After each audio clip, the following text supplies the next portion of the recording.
big shakeups aren't just for the ice cream flavor board. Sometimes they rock the whole company. In a dramatic turn that's sure to stir debate, Jerry Greenfield, one of the original masterminds behind Ben & Jerry's, has stepped down from the company that carries his name. Why? A deepening conflict with the global giant Unilever, which has owned the Vermont-based brand since 2000, finally pushed things to a breaking point.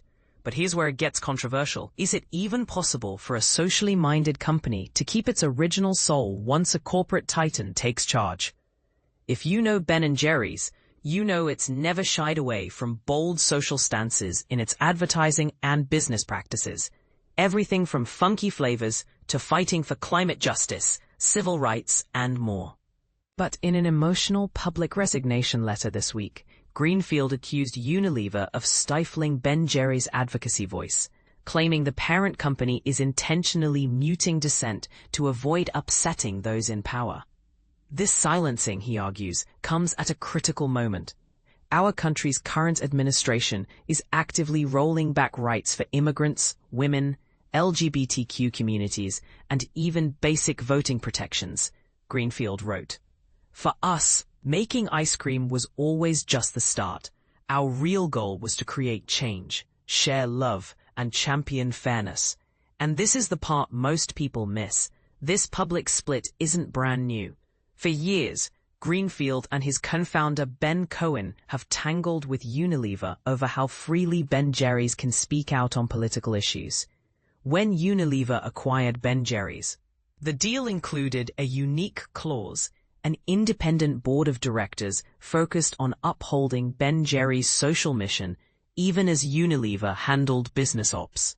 But where exactly does activism end and management begin? Ann Lipton, a law professor at the University of Colorado, points out that this murky boundary has fueled constant power struggles. The board argues social responsibility is their domain, while Unilever claims it falls under operations. There's no clear dividing line, which is why this keeps blowing up. It didn't stop there.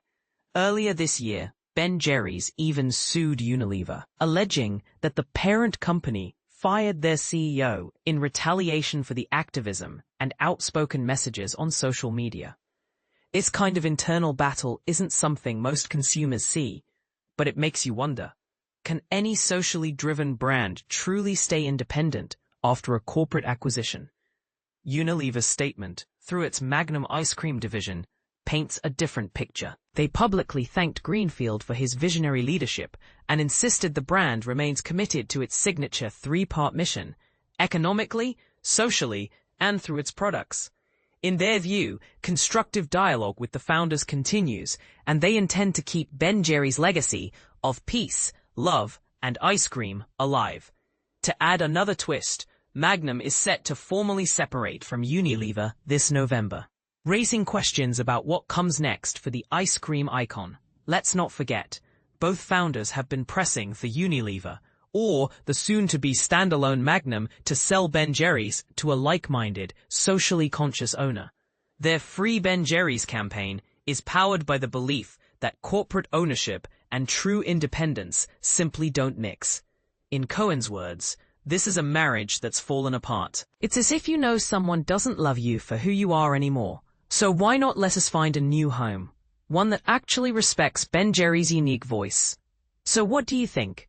Is it even realistic for an activist brand to keep its core mission alive within the walls of a massive corporation? Or is this just how business works when ideals collide with the demands of shareholders? Weigh in. Should Ben & Jerry's fight for total independence? Or adapt to the realities of big business? Where do you stand in this ice cream-fueled controversy? Let's get the debate started in the comments. Agree or disagree, your take matters.